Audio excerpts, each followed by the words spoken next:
Assalamualaikum warahmatullahi wabarakatuh. Apa kabar teman-teman? Ketemu lagi hari ini bareng Nanang ya. Nah, hari ini kita akan ngomongin bagaimana implementasi Exchange Server ya di perusahaan multinasional ya, di perusahaan global. Nah, tapi sebelum lanjut, buat kamu yang belum subscribe di channel Nanang, diklik dulu ya tombol subscribe yang ada di bawah video ini ya. Nah, bicara mengenai Exchange Server ya, di pertemuan sebelumnya kita udah lihat bagaimana Exchange Server itu diimplementasikan di perusahaan skala kecil dan menengah ya. Nah, kali ini kita akan lihat juga bagaimana Exchange Server itu diimplementasikan di perusahaan besar ya, multinasional ya. Saya pernah mengerjakan implementasi seperti ini ya, untuk khususnya di Indonesia gitu ya. Nah, sebelumnya juga kita udah bahas bagaimana Exchange Server itu diimplementasikan di perusahaan nasional ya, di perusahaan yang besar ya.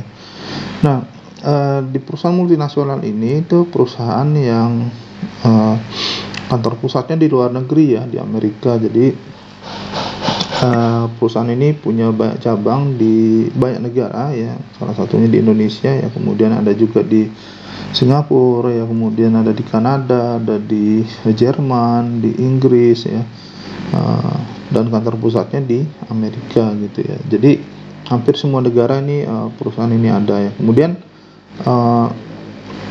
di tiap-tiap negara itu dia punya email domain sendiri-sendiri ya. Misalkan Indonesia itu domainnya id.iez.com misalkan ya, untuk contoh email domainnya.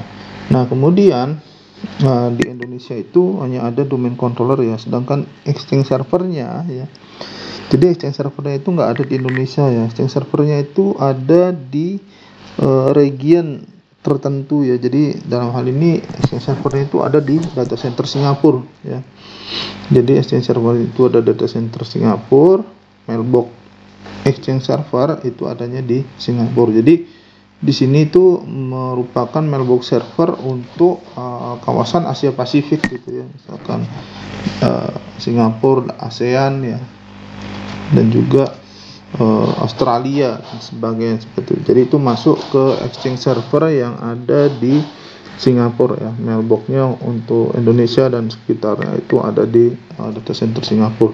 Nah, kemudian untuk negara-negara Eropa itu Exchange servernya itu adanya di Inggris gitu ya. Jadi untuk Jerman, Inggris dan negara-negara Uni Eropa itu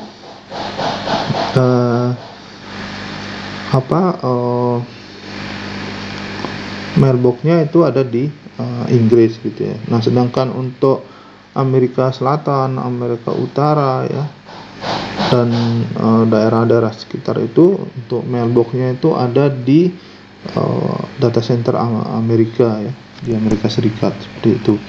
Nah, kemudian untuk yang Middle East atau Timur Tengah, Afrika dan sebagainya itu juga masuk ke exchange yang ada di Eropa gitu ya. Jadi data centernya juga untuk mailboxnya itu gabung di sana. Jadi semua mailbox untuk Middle East ya, Timur Tengah itu masuk ke Eropa ya.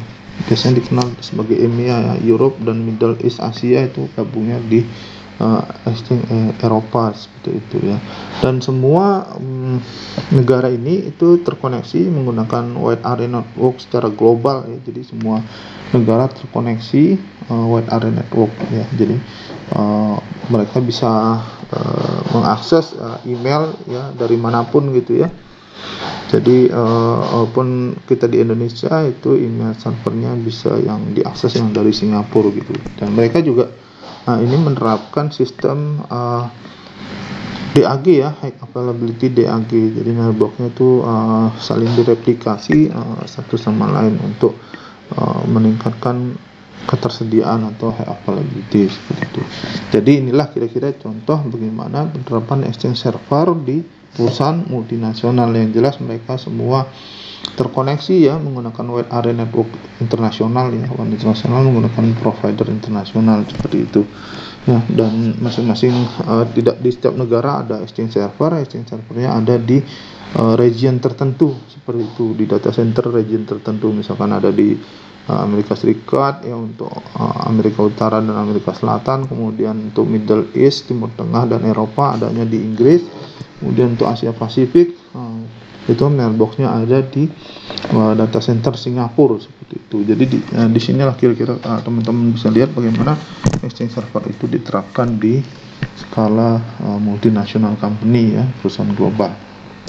Oke, mungkin itu dulu pertemuan kita membahas bagaimana exchange server itu diimplementasikan di perusahaan global atau internasional ya. Nah, buat kamu yang udah nonton video ini, kamu bisa kasih like, kemudian komentar kamu tentang video ini. Saya tunggu dan bagikan video ini ke teman-teman kamu ya, agar mereka belajar apa yang kamu tahu.